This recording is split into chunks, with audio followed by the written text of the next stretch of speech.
Welcome to Educlick your online study partner. Good evening दोस्तों, कैसे हो आप लोग? गुड इवनिंग सबको, गुड इवनिंग। तो देखिए, कल की हमने क्लास में फ्यूचर टेंस स्टार्ट कर दिया था और फ्यूचर इंडेफिनिट के बारे में मैंने आपको बताया था। आपको बताया था कि फ्यूचर इंडेफिनिट की हेल्पिंग वर्ब होती हैं शैल और विल, ठीक है, और इनके साथ वर्ब की फर्स्ट फॉर्म का उपयोग किया जाता है। और मैंने आपको बताया था कि आई और वी के साथ हम शैल का यूज करेंगे और बाकी अदर सब्जेक्ट के साथ हम विल का यूज करेंगे, ठीक है। इतना मैंने आपको बता दिया था। इसके कुछ एग्जाम्पल्स थे वो भी मैंने आपको बता दिए थे, ओके। और आज हम पढ़ने वाले हैं, देखिए, फ्यूचर टेंस को पूरा कंप्लीट करेंगे। अब नेक्स्ट जो अपना टेंस है वो है फ्यूचर कंटिन्यूस टेंस। तो फ्यूचर कंटिन्यूस टेंस के बारे में हम पढ़ते हैं। उससे पहले एक बार आप इस सेशन को ज़्यादा से ज़्यादा शेयर कर दीजिए, ओके भाई। सेशन को ज़्यादा से ज़्यादा शेयर कीजिए और लाइक करना मत भूलना, ओके। तो सेशन को थम्स अप कीजिए, साथ में ज़्यादा से ज़्यादा शेयर कीजिए, हर एक ग्रुप में शेयर कर दीजिए और बुला लीजिए अपने सभी मित्रों को, सभी दोस्तों को बुला लीजिए, ओके, कि भाई क्लास है वो स्टार्ट हो गई है, ठीक है। चलिए देखिए, हम पढ़ रहे हैं फ्यूचर टेंस और फ्यूचर में हमने फ्यूचर इंडेफिनिट पढ़ लिया है और आज हम पढ़ने वाले हैं फ्यूचर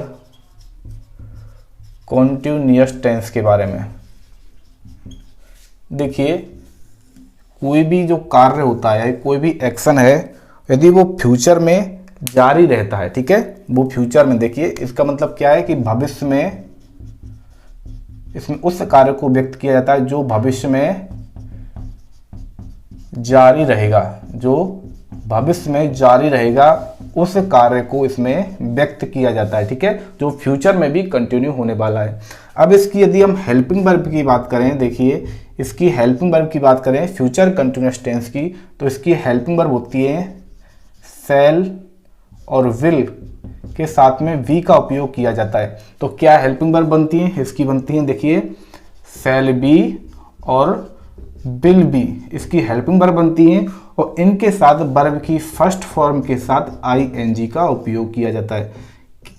देखिए, शैल बी और विल बी इसकी हेल्पिंग वर्ब होती हैं जिसके साथ वर्ब की फर्स्ट फॉर्म के साथ आईएनजी का उपयोग किया जाता है। किसमें बात कर रहे हैं हम? बात कर रहे हैं फ्यूचर कंटिन्यूअस टेंस के बारे में, ठीक है। इसके अलावा कुछ ऐसे एक्शन भी होते हैं, ठीक है, कुछ ऐसे सेंटेंस हैं जिनमें फ्यूचर कंटिन्यूअस टेंस का उपयोग किया जाएगा। कब? जब कोई वर्ड दे रखा है जो किसको रिलेट करता है, कोई ऐसा वर्ड दे रखा है जो फ्यूचर को रिलेट करता है। किसको? फ्यूचर को रिलेट करता है। जैसे कि यदि टुमारो दे रखा है, ठीक है, टुमारो दे रखा है, ठीक है, और दे रखा है कोई भी नेक्स्ट टाइम दे रखा है या नेक्स्ट डे दे रखा हो, ठीक है, चाहे नेक्स्ट मंथ दे रखा हो, चाहे नेक्स्ट वीक दे रखा हो, और इनके साथ में यदि एट दिस टाइम, यदि इनके साथ में यदि एट दिस टाइम का यूज होता है, किसका? एट दिस टाइम का यूज होता है, तो उस सेंटेंस में किसका उपयोग किया जाएगा? उस सेंटेंस में फ्यूचर कंटिन्यूअस टेंस का उपयोग किया जाएगा, ठीक है। आपको ये वाली बात याद रखनी है। मैंने आपको क्या बताया था कि फ्यूचर कंटिन्यूअस टेंस की हेल्पिंग वर्ब होती है शैल बी और विल बी। तो शैल बी और विल बी के साथ आपको वर्ब की फर्स्ट फॉर्म के साथ आईएनजी काम में लेना है। इसके अलावा यदि कोई ऐसा वर्ड दे रखा है जो फ्यूचर को रिलेट करता है, जैसे कि टुमारो दे रखा है, द नेक्स्ट डे या नेक्स्ट मंथ, नेक्स्ट वीक दे रखा है, और इसके साथ में यदि एट दिस टाइम दे रखा है, तो आपको उस सेंटेंस में फ्यूचर कंटिन्यूअस टेंस का उपयोग करना होगा, ठीक है। इसके देखिए कुछ एग्जाम्पल मैं आपको बताता हूँ, उससे आपको आसानी होगी इनको समझने में। देखिए, इसके एग्जाम्पल मैं आपको बताता हूँ। देखिए, उससे पहले मैं आपको थोड़ा सा इसके बारे में ये बता देता हूँ कि देखिए एफर्मेटिव सेंटेंस में किस प्रकार से यूज करेंगे। एफर्मेटिव साधारण वाक्य की बात करें हम, तो देखिए इसमें, देखिए साधारण वाक्य, तो इसमें शैल बी और विल बी के साथ वर्ब की फर्स्ट फॉर्म के साथ आईएनजी काम में लिया जाएगा, ठीक है। ये बनेगा इसका स्ट्रक्चर। और यदि नेगेटिव की बात करें, नेगेटिव सेंटेंस की बात करें, एक नकारात्मक वाक्य की बात की जाए, तो देखिए इसमें आएगा शैल और विल के साथ में नॉट का यूज होगा और उसके बाद आएगा बी और उसके बाद आएगी वर्ब की फर्स्ट फॉर्म के साथ आईएनजी, यानी कि ये दो अलग अलग दो बन जाती हैं, दो वर्ब बन जाती हैं, शैल और विल। और शैल के साथ में और बिल के साथ में नॉट बीच में लग जाएगा और उसके बाद आएगा बी, ठीक है, यानी कि सेल बी और बिल बी के बीच में आएगा नॉट, यानी कि सेल और बिल के बाद नॉट आएगा, उसके बाद बी आएगा, उसके बाद वर्ब की फर्स्ट फॉर्म के साथ आईएनजी का यूज किया जाएगा। इसी प्रकार से यदि इंट्रोगेटिव की बात करें, प्रश्नवाचक वाक्यों की बात करें, तो देखिए स्टार्टिंग किससे होगी, स्टार्टिंग होगी हेल्पिंग वर्ब से, सेल या बिल से, ठीक है, और उसके बाद आएगा सब्जेक्ट, और उसके बाद आएगा, देखिए उसके बाद क्या आएगा, उसके बाद आएगा बी, क्या आएगा, बी आएगा, ठीक है, उसके बाद वर्ब की फर्स्ट फॉर्म आएगी और उसके बाद आएगा आईएनजी। ये रहता है इसका स्ट्रक्चर किसका, इंट्रोगेटिव का। और हम मैं बात करूँ इंट्रोगेटिव भी हो और नेगेटिव भी हो, ठीक है, तब देखिए किस प्रकार से स्ट्रक्चर बनता है। देखिए सेल और बिल से स्टार्ट होगा कोई भी सेंटेंस, उसके बाद आएगा सब्जेक्ट, क्या आएगा, उसके बाद सब्जेक्ट आएगा, और उसके बाद आएगा नॉट आएगा, और उसके बाद बी आएगा, फिर उसके बाद वर्ब की फर्स्ट फॉर्म के साथ आईएनजी आएगा। ये इस तरह से स्ट्रक्चर बन जाता है। ओके, चलिए इसके एग्जाम्पल कर लेते हैं। इनके एग्जाम्पल से आपको आसानी होगी इनको समझने में। देखिए इसके एग्जाम्पल मैं आपको बताता हूँ। देखिए, the cook will be cooking food at this time tomorrow. The cook will be cooking food at this time tomorrow, ठीक है, the cook will be cooking at this time tomorrow, ठीक है। इसमें देखिए मैंने आपको क्या बताया था, इसमें एट दिस टाइम के साथ किसका यूज हुआ है, टुमारो का यूज हुआ है। एट दिस टाइम के साथ किसका यूज हुआ है, टुमारो का यूज हुआ है, यानी कि एक फ्यूचर रिलेटेड वर्ड है। ओके, तो द कुक ये क्या एक सब्जेक्ट हो जाता है, ठीक है। इसके साथ किसका उपयोग हुआ है, इसके साथ बिल बी का उपयोग हुआ है। किसका उपयोग हुआ है, बिल बी।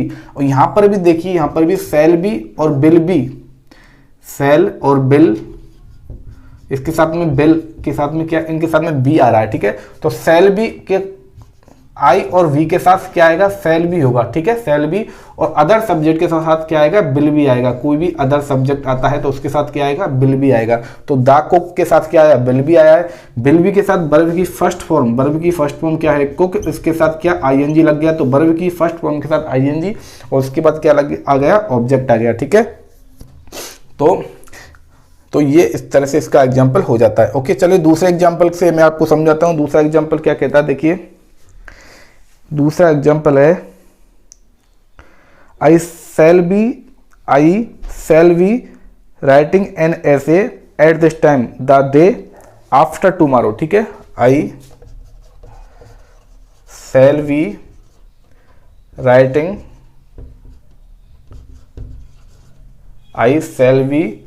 ऐसे, ठीक है, एट दिस टाइम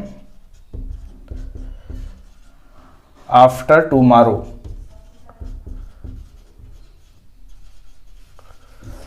ठीक है। तो देखिए एट दिस टाइम आया है, उसके बाद में क्या है, टुमारो आया है, ठीक है। एट दिस टाइम के साथ जब भी टुमारो या कोई भी फ्यूचर रिलेटेड वर्ड आएगा तो उसमें क्या आएगा, देखिए उसमें आएगा आपका फ्यूचर कंटिन्यूअस टेंस आएगा। तो फ्यूचर कंटिन्यूअस टेंस में आई के साथ क्या आया, सेल बी आया, ठीक है। इसके साथ वर्ब की फर्स्ट फॉर्म राइट, और राइट के साथ क्या लग गई, आईएनजी लग गई, ठीक है। तो राइट प्लस आईएनजी यानी बी1 के साथ आईएनजी फॉर्म का उपयोग किया गया है, ठीक है। ऐसे क्या है, किसका ऑब्जेक्ट बन गया, ठीक है। वो क्या लिखेगा, वो क्या लिखेगा, ठीक है, वो लिखना जारी रहेगा, ठीक है। उसका लिखना जारी रहेगा किसमें, फ्यूचर में लिखना जारी रहेगा, ठीक है। तो किसका उपयोग होगा, फ्यूचर कंटिन्यूअस टेंस का यूज किया जाएगा, ठीक है। ये आपको याद रखना है। फ्यूचर कंटिन्यूअस टेंस में मेनली आपको क्या पढ़ना है, देखिए मेनली आपको यही याद रखना है कि इसकी हेल्पिंग वर्ब होती है सेल बी और बिल बी, और इसके साथ वर्ब की फर्स्ट फॉर्म के साथ आईएनजी यूज करना है। कब आपको ये यूज करना है, जब आपको देखना होगा कि सेंटेंस में आपको कोई भी फ्यूचर रिलेटेड वर्ड दे रखा है, कोई भी फ्यूचर रिलेटेड वर्ड दे रखा है, जैसे टुमारो दे दिया, the next day, next month, next week दे रखा है, ठीक है। उसके साथ में यदि एट दिस टाइम का यूज हो रहा है, उसके साथ में यदि एट दिस टाइम का यूज हो रहा है तो फ्यूचर कंटिन्यूअस टेंस हो जाएगा। यदि एट दिस टाइम का उसके साथ यूज में नहीं हो रहा है तो इसका मतलब वो फ्यूचर इंडेफिनिट में बनेगा, ठीक है। ये आपको याद रखना है। ये हो जाता है फ्यूचर कंटिन्यूअस टेंस। अब इसके बाद हम पढ़ते हैं future perfect tense. Okay, future perfect tense. तो एक बार ये रफ कर देते हैं और फिर हम आगे पढ़ते हैं। देखिए अब पढ़ते हैं, नेक्स्ट टेंस है वो है future perfect tense. Future perfect tense, देखिए फ्यूचर परफेक्ट टेंस में ऐसे कार्य को व्यक्त किया जाता है, यानी कि उन एक्शंस को बताया जाता है, ऐसे कार्य जो भविष्य में यानी कि फ्यूचर में, ऐसा कार्य जो भविष्य में पूरा हो चुका होगा, ठीक है, यानी कि भविष्य में वो कार्य पहले ही पूरा हो चुका होगा, यानी कि भविष्य में वो कार्य पूरा हो जाएगा, यानी कि हो चुका होगा। उसको डिनोट करने के लिए फ्यूचर परफेक्ट टेंस का उपयोग किया जाता है। यदि इसकी हेल्पिंग वर्ब की बात करें तो देखिए, इसकी हेल्पिंग वर्ब की बात करें तो इसमें शैल और विल के साथ में हैव का यूज किया जाता है। किसका? हैव का यूज किया जाता है। और साथ में आती है वर्ब की थर्ड फॉर्म। क्या आती है? साथ में वर्ब की थर्ड फॉर्म आती है। तो इससे क्या बनता है? इससे बनता है, देखिए, शैल हैव और विल हैव, दो इसकी हेल्पिंग वर्ब बनती है, उनके साथ में वर्ब की थर्ड फॉर्म का यूज किया जाता है। ये आपको याद रखना है, ठीक है। यदि हम बात करें एक सिंपल सेंटेंस की, एक एफर्मेटिव सेंटेंस की बात की जाए तो देखिए क्या आता है। देखिए शैल हैव और विल हैव के साथ में वर्ब की थर्ड फॉर्म आएगी। यदि नेगेटिव सेंटेंस की बात करें, नकारात्मक वाक्यों की बात करें तो देखिए शैल और विल के साथ में, देखिए आपको याद रखना है, शैल और विल के साथ में नॉट आएगा, उसके बाद आएगा हैव और उसके बाद आएगी वर्ब की थर्ड फॉर्म, ठीक है।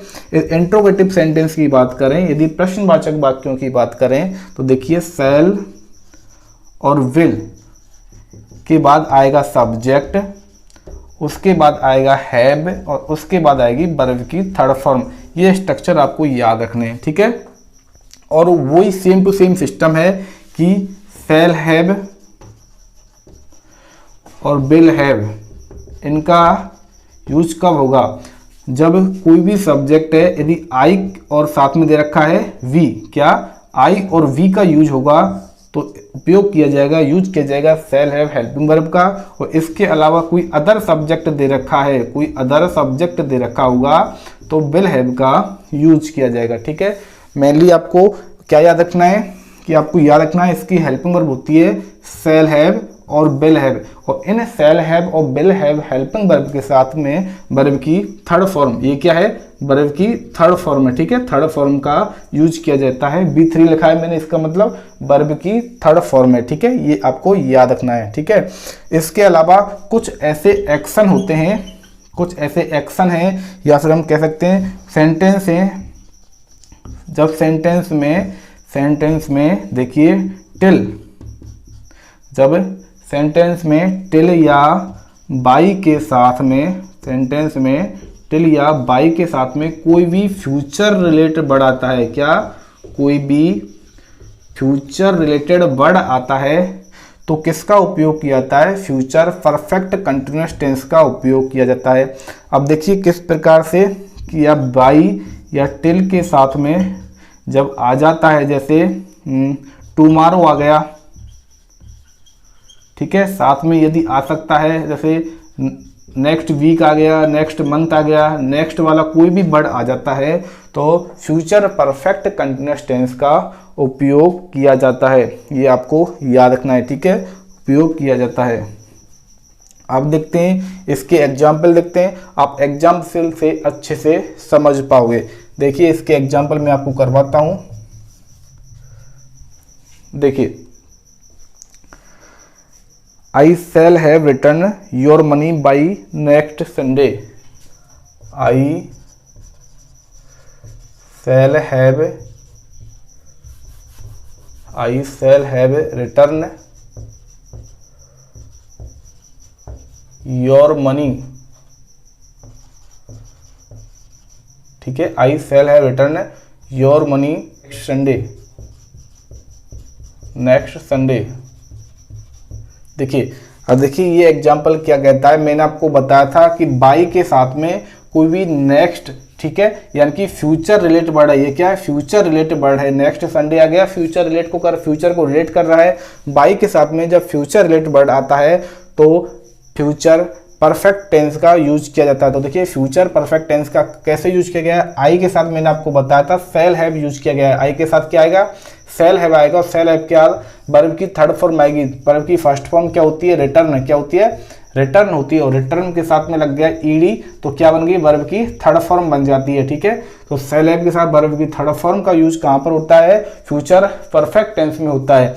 अब यदि इस वाक्य का यदि मीनिंग निकालें तो देखिए क्या बनता है, आई सेल हैव रिटर्न, यानी कि वो लौटा चुका होगा योर मनी, तुम्हारा पैसा, बाई नेक्स्ट संडे, यानी कि अगले रविवार तक, यानी कि अगले रविवार तक वो तुम्हारा जो पैसा है, तुम्हारा जो मनी है वो लौटा चुका होगा। इसका मीनिंग ये निकलता है। ठीक है, देखिए सेकंड देखते हैं, सेकंड एग्जांपल क्या कहता है, इससे आपको और समझने में थोड़ी आसानी होगी। देखिए आई विल हैव, देखिए sorry, he will have revised his courses by tomorrow. He will have revised his courses by tomorrow।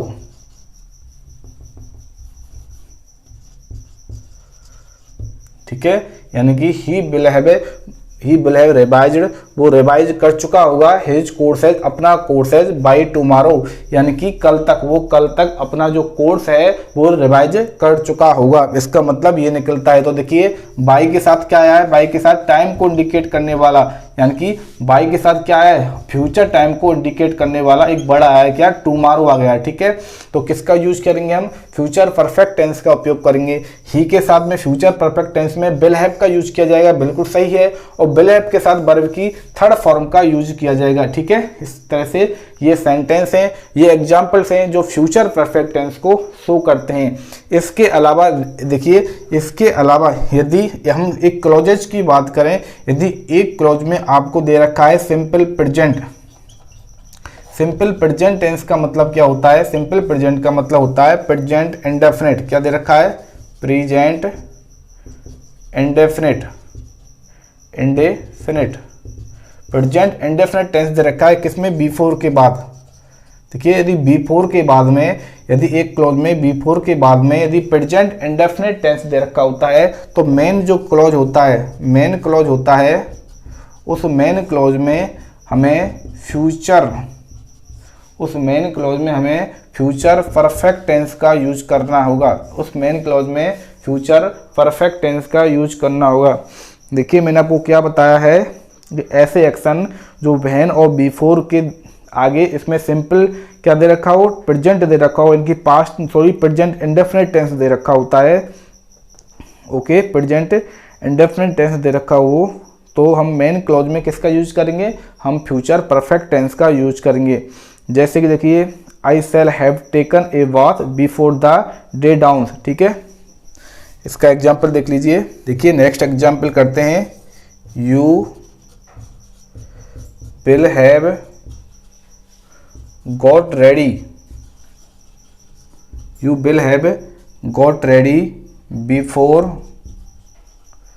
Before the bus arrives. ठीक है, बिफोर द बस अराइव्स, इसका मतलब होता है कि देखिए मैंने आपको क्या बताया था कि बिफोर, ठीक है, बिफोर वाले क्लॉज में क्या दे रखा है? बस अराइव्स। बस क्या है? एक सब्जेक्ट है, सिंगुलर सब्जेक्ट के साथ में वर्ब की फर्स्ट फॉर्म के साथ एस या ईएस उपयोग में आता है, यूज में आता है, तो क्या होता है? प्रेजेंट इंडेफिनिट टेंस होता है। तो बिफोर वाले क्लॉज में यदि प्रेजेंट इंडेफिनिट टेंस दे रखा होता है तो मेन क्लॉज में यू के साथ क्या आया? विल हैव आ गया। ठीक है, तो किसको रिप्रेजेंट कर रहा है? ये फ्यूचर परफेक्ट टेंस को रिप्रेजेंट कर रहा है। साथ में क्या है? वर्ब की थर्ड फॉर्म गेट, गॉट। ठीक है, ये हुई वर्ब की थर्ड फॉर्म का यूज किया गया है, यानी कि बस के आने से पहले तुम तैयार हो चुके होंगे। ठीक है, तुम तैयार हो चुके होंगे, तो इसका मतलब ये निकलता है। इस तरह से भी हम फ्यूचर परफेक्ट टेंस का यूज करेंगे।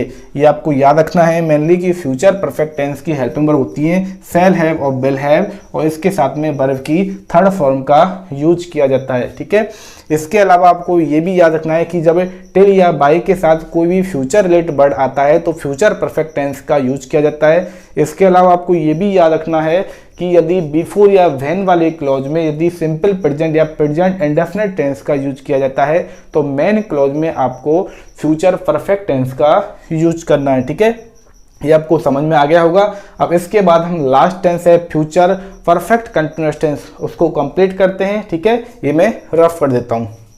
देखिए अब अगला टेंस है और लास्ट टेंस है ये फ्यूचर परफेक्ट कंटिन्यूअस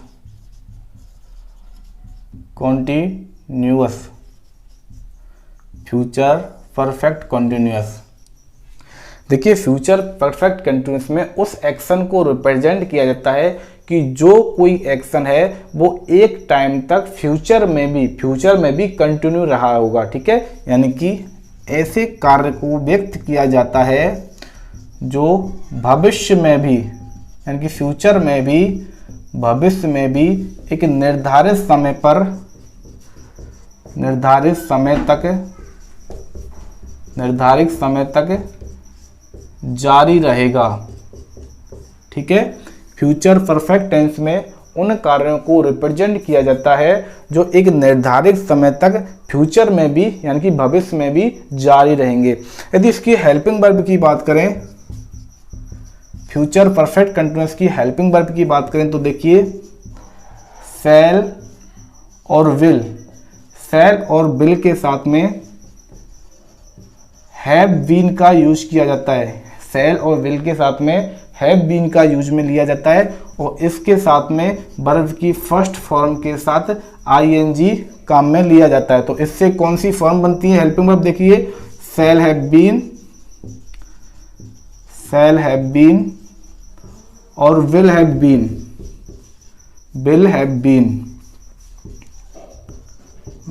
बीन। ठीक है, और साथ में वर्ब की फर्स्ट फॉर्म के साथ आईएनजी आता है, तो ये स्ट्रक्चर बनता है। ठीक है, शैल हैव बीन और विल हैव बीन इसकी हेल्पिंग वर्ब होती हैं और उनके साथ में वर्ब की फर्स्ट फॉर्म के साथ आईएनजी यूज में आता है। देखिए मैंने आपको बताया था कि कोई भी कंटिन्यूअस हो, चाहे वो एक नॉर्मल कंटिन्यूअस हो चाहे परफेक्ट कंटिन्यूअस हो, उसमें वर्ब की फर्स्ट फॉर्म के साथ आईएनजी आपको यूज में लेना है। ठीक है, और यदि वो परफेक्ट कंटिन्यूअस हो तो उसमें बीन के साथ आईएनजी काम में आएगा, ये आपको याद रखना है। यदि इसके स्ट्रक्चर की बात करें, एक एफर्मेटिव सेंटेंस की, एक साधारण वाक्य की बात करें तो देखिए क्या आएगा, शैल हैव बीन, या कह सकते हैं हम शैल और विल के साथ में आएगा हैव बीन और इसके साथ में वर्ब की फर्स्ट फॉर्म के साथ आईएनजी आएगा। यदि नेगेटिव सेंटेंस की बात करें तो देखिए शैल और विल के साथ में आएगा नॉट। ठीक है, और उसके साथ में आएगा हैव बीन, उसके बाद में वर्ब की फर्स्ट फॉर्म के साथ आईएनजी आएगा। और यदि इंट्रोगेटिव सेंटेंस की बात करें तो देखिए शैल और विल के साथ में सब्जेक्ट आएगा और उसके बाद में आएगा हैव बीन। ठीक है, उसके बाद आएगी वर्ब की फर्स्ट फॉर्म के साथ आईएनजी। ये आपको याद रखना है, इस तरह से स्ट्रक्चर बनता है, ये आपको याद रखना है। हम बात कैसी कर रहे हैं, हम बात कर रहे हैं फ्यूचर परफेक्ट कंटिन्यूअस की, हम बात कर रहे हैं इसमें इस तरह का स्ट्रक्चर बनता है। इसके अलावा आपको ये भी याद रखना है कि हम फ्यूचर परफेक्ट कंटिन्यूअस बात करें तो फ्यूचर परफेक्ट कंटिन्यूअस में इनके साथ में यूज में आता है सिंस और फोर, सिंस या फोर यूज में आता है, क्योंकि एक कार्य है वो एक निर्धारित समय तक कंटिन्यू जारी रहने की बात करता है। तो वो कोई भी काम है वो कब से जारी है, ठीक है, वो कब से जारी है, उसके लिए सिंस या फोर का यूज किया जाता है। यहाँ पे सिंस है वो पॉइंट ऑफ टाइम को रिप्रेजेंट करता है, जिसको पॉइंट ऑफ टाइम को रिप्रेजेंट करता है, और जो फोर है वो पॉइंट ऑफ पीरियड को रिप्रेजेंट करता है, एक निर्धारित अवधि को रिप्रेजेंट करता है, और ये सिंस है वो एक निर्धारित समय को रिप्रेजेंट करता है। और सिंस या फोर के साथ फ्यूचर परफेक्ट कंटिन्यूअस में बाई के साथ, देखिए इसमें भी फ्यूचर परफेक्ट कंटिन्यूअस में आपको याद रखना है कि बाई के साथ कोई फ्यूचर रिलेट बढ़ाएगा या कि कोई फ्यूचर टाइम को शो करने वाला बढ़ाएगा, चाहे वो टुमारो हो सकता है, ठीक है, और चाहे वो नेक्स्ट से रिलेटेड कोई भी वर्ड हो सकता है, ठीक है, next week, next month, next year करके कुछ भी हो सकता है। तो इस तरह से आपको देखना है कि फ्यूचर परफेक्ट टेंस में कौन सी हेल्पिंग वर्ब आई। फ्यूचर परफेक्ट टेंस में हेल्पिंग वर्ब होती है शैल हैव बीन और विल हैव बीन इनके साथ वर्ब की फर्स्ट फॉर्म के साथ आईएनजी यूज में आएगा, और सिंस या फॉर के साथ बाई आएगा, और बाई के साथ आएगा कोई भी फ्यूचर इंडिकेट वर्ड आएगा। ठीक है, इसके एग्जाम्पल देखते हैं, उन एग्जाम्पल से आपको आसानी होगी इनको समझने में। देखिए इसके एग्जाम्पल करवाता हूं मैं आपको। देखिए, by next Sunday I shall have been staying at my uncle's house for 3 weeks. ठीक है, देखिए बाई ये पहले ही आ गया, नेक्स्ट संडे, ठीक है, I shall have been staying, I shall have been by next Sunday I shall have been staying at my uncle's house, at my, ठीक है, at my uncle's house for, इसके बाद देखिए, इसके बाद फोर के साथ में आएगा एक 3 वीक्स। ठीक है, फोर के साथ में क्या आया है, एक पॉइंट ऑफ क्या है, पीरियड आया है। ठीक है, एक ड्यूरेशन को शो कर रहा है कि by next Sunday I shall have been staying at my uncle's house. ठीक है, फॉर 3 वीक्स, यानी 3 वीक के लिए मेरे अंकल के हाउस पर हम रह रहे होंगे। ठीक है, अंकल्स के हाउस पर हम रह रहे होंगे। कब तक रह रहे होंगे, एक नेक्स्ट संडे यानी कि अगले रविवार तक हम अंकल्स के हाउस पर रह रहे होंगे। कब से रह रहे हैं, 3 दिनों से। ठीक है, पिछले 3 दिनों से हम अंकल्स के हाउस पर रह रहे होंगे। तो ये देखिए, इसमें मैंने आपको क्या बताया था कि बाई के साथ एक फ्यूचर रिलेट बढ़ा गया नेक्स्ट संडे। ठीक है, बाई के साथ फ्यूचर रिलेट बढ़ा गया, फ्यूचर रिलेट बढ़ा गया, नेक्स्ट संडे आ गया, और साथ में फोर के साथ क्या आया, एक टाइम आया है। ठीक है, क्या आया, टाइम आया, कौन सा टाइम आया है, ये आया है पॉइंट ऑफ पीरियड आया है। ठीक है, एक ड्यूरेशन आया है। ठीक है, ये आपको याद रखना है। तो इसमें किसका यूज करेंगे, फ्यूचर परफेक्ट कंटिन्यूअस का उपयोग किया जाएगा। तो फ्यूचर परफेक्ट कंटिन्यूअस की हेल्पिंग वर्ब क्या हो गई, देखिए शैल हैव बीन आ गया, तो शैल आया, इसका मतलब क्या आएगा, आई आएगा या फिर बी आएगा। तो आई के साथ क्या आएगा, शैल हैव बीन आ गया। इसके साथ वर्ब की फर्स्ट फॉर्म आएगी, वर्ब की फर्स्ट फॉर्म क्या है, स्टे के साथ आईएनजी लग गया तो क्या बन गया, स्टेइंग लग गया। ठीक है, वर्ब की फर्स्ट फॉर्म के साथ आईएनजी लग गया। तो इस तरह से फ्यूचर परफेक्ट कंटिन्यूअस का यूज किया जाता है। आपने देखा फ्यूचर परफेक्ट कंटिन्यूअस का यूज। चलिए एक और एग्जांपल और बता देता हूं मैं आपको, इसका एक और एग्जांपल देख लेते हैं जिससे आपको और अच्छे से आप समझ पाओगे। देखिए, by the end of the March देखिए, by the end of the March, ठीक है, इसके बाद she will have been doing her sums for 10 days। She will have been doing her work, ठीक है, हर वर्क फॉर 10 days।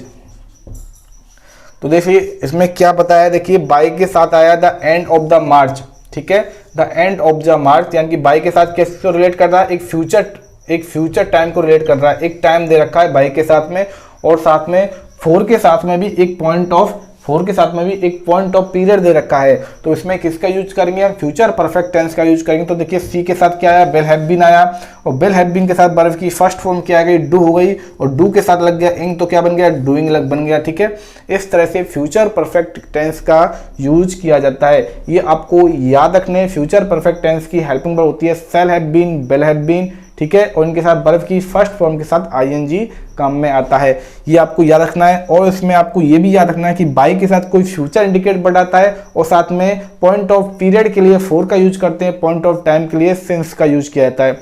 इस तरह से ये आपके सारे के सारे टेंस हैं वो कवर्ड हो जाते हैं। ठीक है, सभी टेंस हमने पढ़ लिए हैं। एक बार मैं आपको एक काम करता हूं, एक बार सभी टेंसों की हेल्पिंग वर्ब है और विद मेन वर्ब के साथ एक बार आपको लिख के बता देता हूं, जिससे एक बार में आपका पूरा रिवाइज हो जाएगा। ये मैं रफ कर देता हूं। देखिए वापस से एक हम टेबल बनाते हैं, ठीक है। यहाँ पर हम लिखते हैं, देखिए प्रेजेंट, देखिए ऐसे लिखते हैं इंडेफिनिट, यहाँ पर हम लिखते हैं कंटिन्यूअस, इसके बाद हम लिखते हैं परफेक्ट, और यहाँ पर लिखते हैं परफेक्ट कंटिन्यूअस। ओके,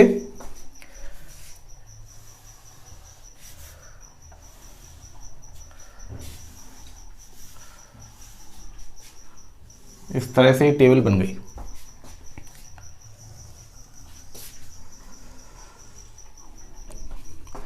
यहां पर लिखते हैं हम प्रेजेंट,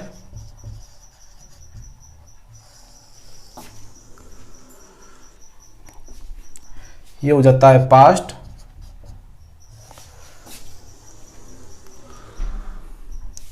और यहां पर लिखते हैं फ्यूचर।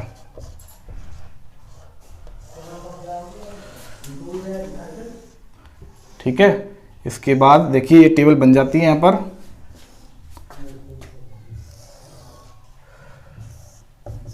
अब देखिए इनको आपको समझना है, वापस से आपका पूरा का पूरा रिपीट हो जाएगा। देखिए हम बात करते हैं प्रेजेंट इंडेफिनिट टेंस की बात की जाए। देखिए प्रेजेंट इंडेफिनिट की बात की जाए तो मैंने आपको बताया था, एक एफर्मेटिव सेंटेंस की बात करें तो प्रेजेंट इंडेफिनिट टेंस में वर्ब की फर्स्ट फॉर्म के साथ में यूज में लिया जाता है एस या ई एस। ठीक है, वर्ब की फर्स्ट फॉर्म के साथ एस या ई एस आता है, या तो वर्ब की फर्स्ट फॉर्म आएगी, ठीक है, या तो केवल क्या आएगी, वर्ब की फर्स्ट फॉर्म आएगी, या फिर वर्ब की फर्स्ट फॉर्म के साथ एस या ई एस आएगा। यदि कोई भी सब्जेक्ट है वो प्लूरल है तो वर्ब की फर्स्ट फॉर्म का यूज किया जाएगा, और सब्जेक्ट यदि सिंगुलर है तो वर्ब की फर्स्ट फॉर्म के साथ एस या ई एस का यूज किया जाएगा। ठीक है, इसके अलावा देखिए नेगेटिव सेंटेंस और इंट्रोगेटिव सेंटेंस में हम जो हेल्पिंग वर्ब काम लेते हैं वो आएगी डू या डज हेल्पिंग वर्ब का यूज किया जाता है। ठीक है, तो डू कब लिया जाएगा, जब सब्जेक्ट कैसा हो, प्लूरल हो, और जब डज काम में आएगा जब सब्जेक्ट कैसा हो, सिंगुलर हो। ये आपको याद रखना है। ठीक है, अब देखिए कंटिन्यूअस टेंस की बात करते हैं, प्रेजेंट कंटिन्यूअस। तो प्रेजेंट कंटिन्यूअस टेंस में हेल्पिंग वर्ब आती है, देखिए is, am, are helping verb का यूज किया जाता है। इसमें देखिए एम हेल्पिंग वर्ब का यूज किया जाएगा आई के साथ, ठीक है, आर के साथ सारे के सारे प्लूरल सब्जेक्ट यूज में आएंगे, और इसके साथ सिंगुलर सब्जेक्ट का यूज किया जाएगा। ये आपको याद रखना है। और इसके साथ वर्ब की, इन तीनों के साथ वर्ब की फर्स्ट फॉर्म के साथ आईएनजी का यूज किया जाता है। अब बात करते हैं परफेक्ट टेंस की। प्रेजेंट परफेक्ट में देखिए हैज और हैव हेल्पिंग वर्ब का यूज किया जाता है, और हैज और हैव के साथ वर्ब की थर्ड फॉर्म काम में आती है। ठीक है, और देखिए आई प्लस में जितने भी प्लूरल सब्जेक्ट होते हैं, ठीक है, उसमें हैव का यूज में लिया जाता है, और हैज होता है वो सिंगुलर सब्जेक्ट में काम आता है। ये आपको याद रखना है। अब प्रेजेंट परफेक्ट कंटीन्यूअस टेंस की बात करते हैं तो देखिए हैज बीन और हैव बीन, हैज बीन और हैव बीन के साथ वर्ब की फर्स्ट फॉर्म के साथ आईएनजी काम में आता है। ये आपको याद रखना है। ठीक है, अब देखिए अब पास्ट इंडेफिनिट टेंस की बात करते हैं तो पास्ट इंडेफिनिट टेंस में वर्ब की सेकंड फॉर्म, एक एफर्मेटिव सेंटेंस की बात करें तो वर्ब की सेकंड फॉर्म काम में आती है। ठीक है, वर्ब की सेकंड फॉर्म काम में आती है।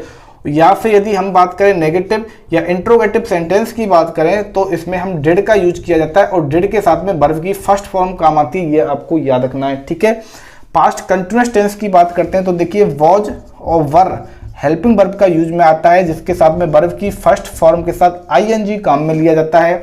और वॉज का उपयोग होता है, वो सब्जेक्ट कैसा होगा, सिंगुलर सब्जेक्ट होगा, प्लस में आई होगा। ठीक है, आई के साथ क्या आएगा, वॉज आएगा।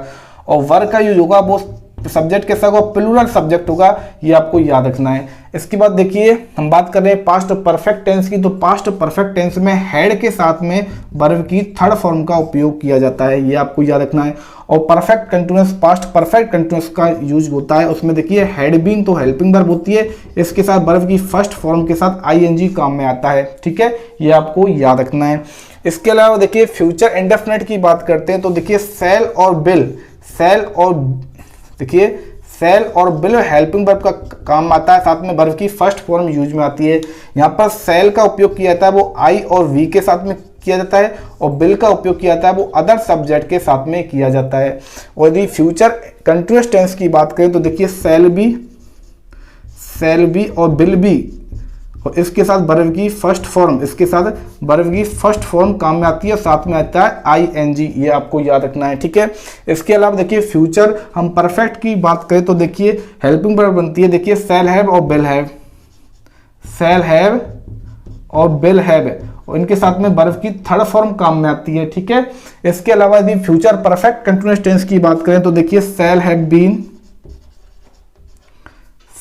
बीन और विल हैव बीन और इसके साथ में वर्ब की फर्स्ट फॉर्म आती है, इसके साथ आईएनजी का यूज किया जाता है। तो ये सारी हेल्पिंग वर्ब और मेन वर्ब हो गई, पूरे के पूरे टेंस, पूरा का पूरा टेंस से रिलेटेड ये जो भी आपने पढ़ा था वो इनका पूरा निचोड़ है इस टेबल में आ गया है। यानी कि इसमें टेबल में आपको हर एक टेंस की हेल्पिंग वर्ब के साथ कौन सी मेन वर्ब आपको काम में लेनी है और कौन सी हेल्पिंग वर्ब है किस सब्जेक्ट के साथ काम में लेनी है वो भी मैंने आपको एक बार रिवाइज करवा दिया है। तो इस तरह से आपका ये टेंस वाला पूरा का पूरा पोर्शन है वो कवर हो जाता है। इसके बाद जो हम नेक्स्ट टॉपिक पढ़ेंगे वो एक्टिव और पैसिव पढ़ेंगे, यानी कि हम पढ़ेंगे वॉइसेज।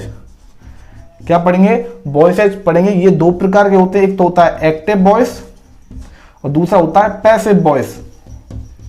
पैसिव वॉइस यानी कि जब कोई भी सब्जेक्ट होता है, जब वो खुद कार्य करता है तो वो किस में होता है? एक्टिव में होता है। और जब सब्जेक्ट पर कार्य किया जाता है, ठीक है, सब्जेक्ट पर कार्य किया जाता है तो वो किस में होता है? वो पैसिव में होता है। तो उनको मैं आपको समझाऊंगा। कल की क्लास में हम वॉइस स्टार्ट करेंगे, एक्टिव एंड पैसिव वॉइस हम पढ़ेंगे कि किसी भी एक्टिव वॉइस को पैसिव वॉइस में किस प्रकार से कन्वर्ट किया जाता है, कौन कौन से रूल्स होते हैं, उनके बारे में हम कल से अच्छे से डिटेल से मैं आपको समझाऊंगा, ठीक है। टेंस वाला पोर्शन आपका कंप्लीट हो चुका है। कल की नेक्स्ट क्लास में आपको पैसिव वॉइस पढ़ाया जाएगा। ओके, तो आज का सेशन हम यहीं पर खत्म करते हैं। इस सेशन को आपको ज़्यादा से ज़्यादा लाइक करना है और जिन लोगों ने अभी तक चैनल को सब्सक्राइब नहीं किया है वो चैनल को सब्सक्राइब करेंगे, साथ में बेल आइकन दबाना मत भूलना, जिससे आपको चैनल से रिलेटेड हर एक नोटिफिकेशन अपडेट आपको आसानी से अवेलेबल हो जाती है, ठीक है। तो मिलते हैं अपनी नेक्स्ट वीडियो में, तब तक आप हंसते रहिए, मुस्कुराते रहिए और शानदार तरीके से अपनी पढ़ाई को जारी रखिए। मिलते हैं कल की नेक्स्ट क्लास में।